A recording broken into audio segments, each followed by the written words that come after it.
Welcome to the first in my series of Elden Ring boss reviews. I've been narrating my blind playthroughs on this channel, please check out some of those videos, but those don't go into as much depth about specific bosses as I would like, so I decided let me start this series. First up, the Demi-Human Chiefs. This boss fight occurs in the coastal caves, and the first thing you notice is that there are two Demi-Human Chiefs, not one. But this is not a boss fight where you're expected to fight both of them at once. No, both chiefs activate only when they see you. Really, this is all about fighting all these stupid regular demi-humans. In general, I'm not a fan of boss fights where the boss is surrounded by regulars. I think it can take away from the awe and splendor of a good boss.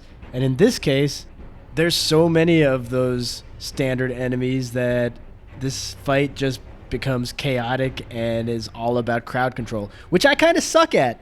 I would guess that almost all of my deaths to these guys was because I lost track of where certain enemies were and I just got staggered by getting hit by different people from different sides and didn't really have anything to do with the boss himself, which is kind of why these guys just feel like regular enemies dressed up as boss fights. Like, if the little guys were simply removed and these two demi-human chiefs were separated the way they are in this fight, they would be pretty easy to take out. For one thing, while their attacks are quick and vicious and they can stagger you pretty quickly, they're also very easy to dodge almost by accident. Like, I felt like I was just button mashing and not really learning anything, but I managed to avoid getting hit without really learning this boss. Like, I never actually felt like I learned how to fight this guy. It wasn't like a back and forth where I had to time anything. Hell, his jump attack, he just sails over you half the time. And he's constantly lunging through me and putting himself at a disadvantage. Like, mechanically, these guys are pretty easy. Really, the major threat from the chiefs themselves are that their double daggers do bleed damage and that they're fast and agile. But all in all, if these guys were by their lonesome, this would not be a super tough fight. It's their flock of minions that makes up the bulk of the challenge here, what with their swarms and staggers and random attacks.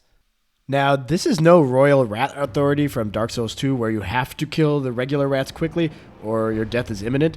That one is horrible. This one, the mobs just make the fight really random. Like, I tried several times to just snipe the regulars from afar at the beginning of the fight, but I never really consistently whittled them down.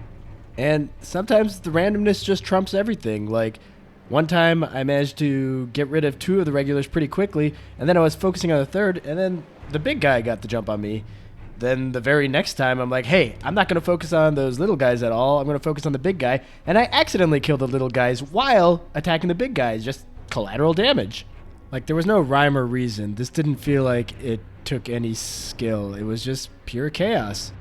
That chaos sometimes leads to the second demi-human chief getting drawn in before you've killed the first one, which just makes a random fight even more random. So mechanically, I don't think this boss is all that interesting. However, it's time to come clean. I died to these guys 17 times. 17 times. That's 11 more times than I died to Ornstein and Smo in Dark Souls. For these guys to take me 18 attempts to kill them? What the hell? Well, I'll tell you what the hell.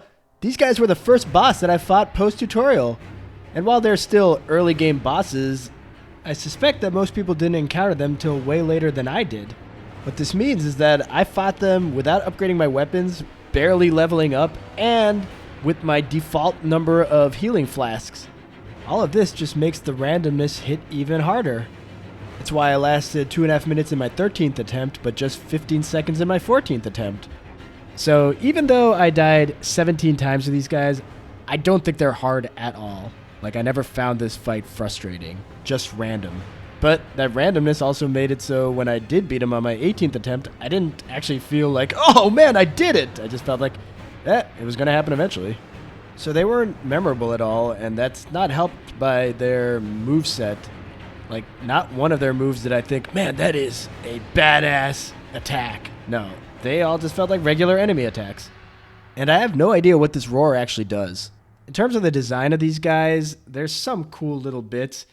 They look very rat-like, and they definitely appear more beast-like than the normal demi-humans. Like, they give off some crazy Master Splinter vibes, both in terms of their appearance and the fact that they are the chief of a animalistic warrior clan. Which leads me to the biggest flaw of this boss fight. How is this boss arena not filled with those turtles you find on the beach? Like, come on, FromSoft. But whatever, let's focus on the chiefs themselves.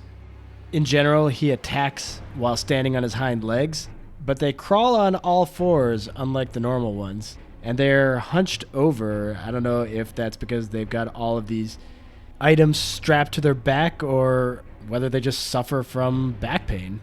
Maybe they should avoid wearing so many of these white tusks.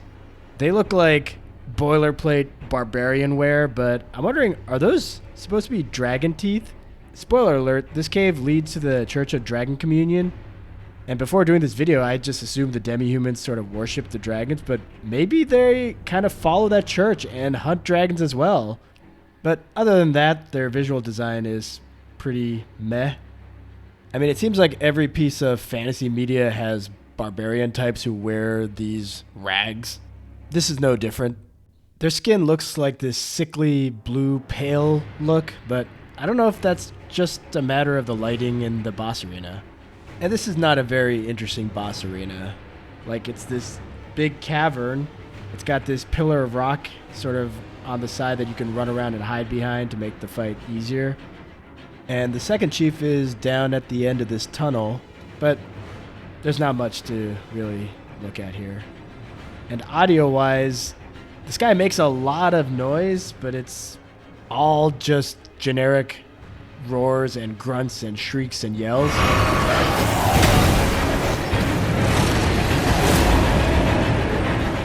And then music-wise, it's not bad. None of the music in Elden Ring is bad, but this is like the generic boss music. So it doesn't really convey anything. Like, there's no palpable atmosphere, which is a huge part of a FromSoft boss fight. So I've been largely negative about this boss fight so far. Sometimes I strayed into, hey, this is kind of mediocre. But the thing that elevates it for me are these intangible things. Things that are very specific to me personally. It was my first true experience with a boss in this game. I love the act of actually finding this boss, the fact that I went to explore the Limgrave Beach first before doing anything else, and then had to buy a torch to explore the cave fully. That part was cool. And then I love the fact that defeating these guys leads to the Church of the Dragon Communion, which was really my first major discovery I made in Elden Ring. So that discovery and these bosses will always be linked in my mind.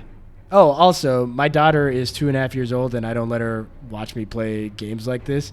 But during one of my many deaths to these guys, she had, unbeknownst to me, snuck downstairs and was standing behind me watching in awe as I fought this rat-like feral monster. And it was only after dying that I turned around and was like, wait, what are you doing here? Like, you're not supposed to be watching this. But secretly, playing a FromSoft game with my daughter is all I want in life. So thank you, Demi-Human Chiefs. But since all of the best parts about this boss fight were non-chief related and everything else was largely meh or blah, I say this boss fight is subpar, a 2 out of 5. Here are my stats from fighting these guys. They are currently ranked first place in terms of my favorite bosses so far. However, they are also ranked last place in my favorite bosses so far, so make of that what you will. And please like and subscribe if you enjoyed this. And check out the other videos on my channel. I do these inept walkthroughs of this game as I blindly play through it.